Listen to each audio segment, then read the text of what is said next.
Vous savez que jusqu'à présent, entre le Niger et le Bénin, les frontières restent fermées. Et à propos, le ministre béninois des Mines s'est rendu au Niger. Je crois qu'il était porteur d'un message de la part du président béninois Patrice Talon. Et qui devait, dans les conditions normales, être reçu par le président nigérian, M. Abdourahmane Tiani. Et je crois que M. le ministre des Mines béninois n'a pas été reçu par le président. Les raisons seront tout à l'heure évoquées. M. Patrice Talon évoque son incompréhension par rapport à la fermeture de la frontière nigérienne au Bénin. Parce que lui, il estime que sa frontière reste ouverte au Niger. Et tout tourne autour du projet pétrolier, l'exploitation et l'exportation du pétrole nigérien à travers le port béninois de Sémé. Vous savez, le mois passé, ça a fait beaucoup de bruit et il a fallu même l'intervention de la troisième entité qui est impliquée dans l'exploitation et l'exportation des hydrocarbures nigériens. Il s'agit de la partie chinoise. La Chine est intervenue entre les deux États pour aussi son intérêt. Et nous avons appris par après que le Bénin avait accepté une première disons, exportation, c'est-à-dire un premier chargement des hydrocarbures nigérians dans le port de Sémé et l'exportation. Donc, cela a été fait, je crois bien, le 19 du mois passé, oui, ou de ce mois-là, quelque chose comme ça, là. Et le Bénin disait que cette permission était juste momentanée, jusqu'à ce que la partie nigérienne ouvre ses frontières au Bénin. Vous savez, mesdames et messieurs, il faut qu'on se dise la vérité. Je crois que M. Patrice Talon, d'ailleurs il a fait une déclaration, nous allons revenir là-dessus tout à l'heure, je crois que M. Patrice Talon et son administration font preuve là de mauvaise volonté. Parce que lorsqu'il dit que pour lui c'est incompréhensible que la frontière nigérienne reste toujours fermée, et qu'il a besoin d'une explication. C'est-à-dire, il dit qu'il faut que les autorités nigériennes fassent la déclaration comme quoi leurs frontières resteront fermées, exception faite au pétrole. Et que, dans ce cas, la juridiction béninoise va complètement changer par rapport au traitement alors du pétrole. Vous comprenez? Ça veut dire quoi?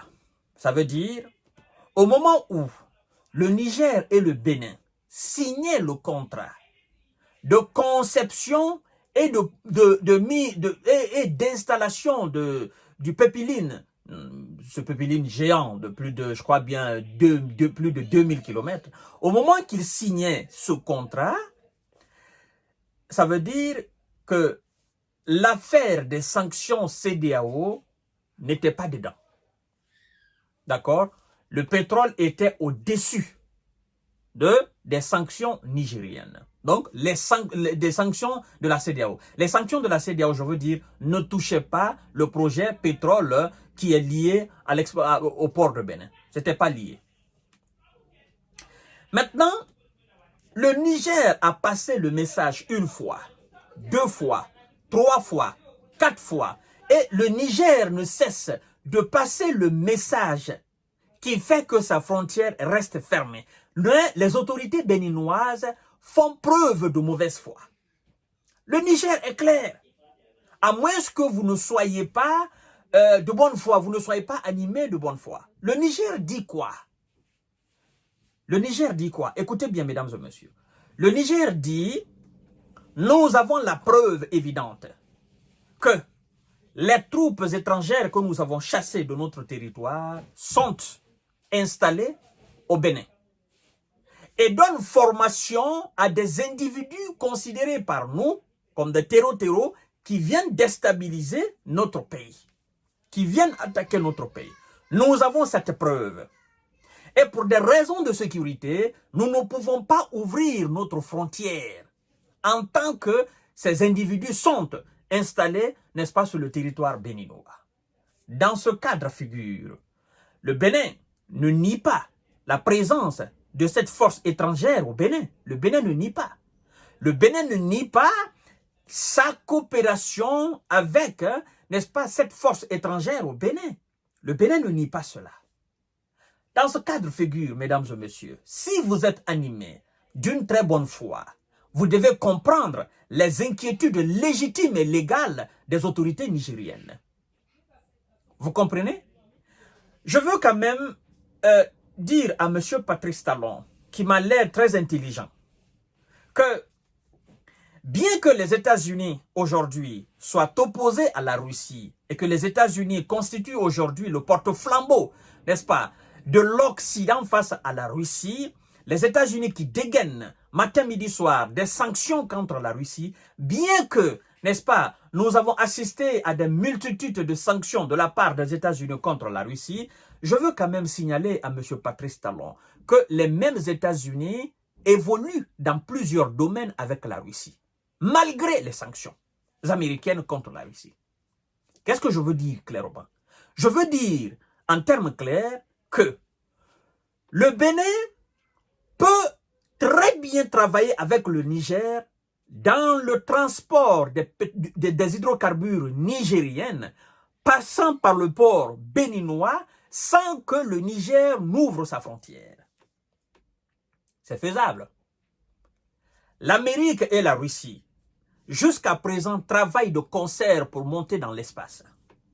En 2023 ou 2022, si j'ai bonne souvenance, nous avons vu une équipe d'astronautes composée, je crois bien, de 3 éléments.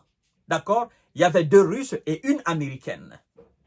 Et l'Américaine, d'ailleurs, à propos, a fait une déclaration en disant que l'histoire de l'Ukraine n'a rien à voir avec la coopération américano-russe dans le domaine spatial.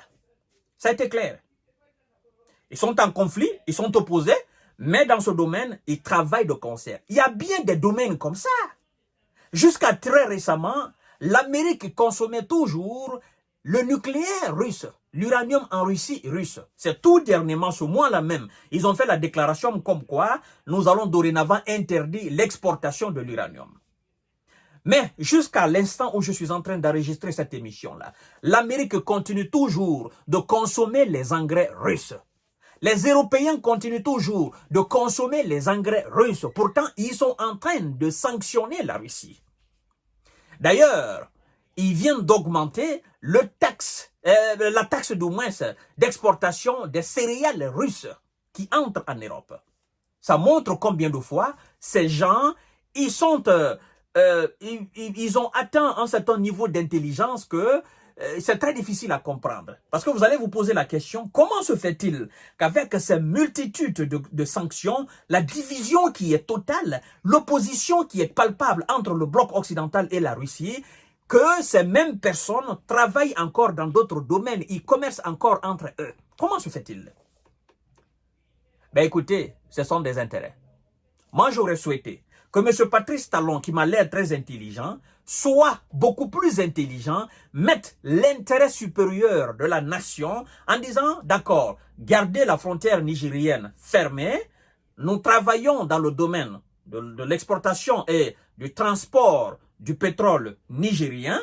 Je souhaiterais même que Patrice Talon alors fasse preuve de beaucoup plus d'intelligence en disant, ben écoutez, désormais, puisque vous voulez que le pétrole passe par le sol béninois, ben nous avons convenu au moment de signer le contrat, c'était à 60 milliards l'exportation. C'est un exemple que je donne. Maintenant, le Bénin a décidé de passer à 100 milliards. Ok? Tout ça, c'est pour garder ce lien commercial. Gardez votre frontière fermée. Il n'y a pas de souci. Vous voulez qu'on traite seulement, uniquement dans le domaine pétrolier? D'accord, il n'y a pas de problème. ben, transporter le pétrole. De toutes les façons, le Bénin gagne, le Niger aussi gagne. D'accord? La Chine gagne. Mais pourquoi les autorités béninoises tiennent à ce que le Niger ouvre sa frontière pour que l'exportation des pétroles nigériens continue? C'est ça qui me fait... Moi, je me dis, mais c'est quand même un peu stupide. Excusez-moi de l'expression, c'est quand même un peu bas, quoi. Trop bas même. Trop bas.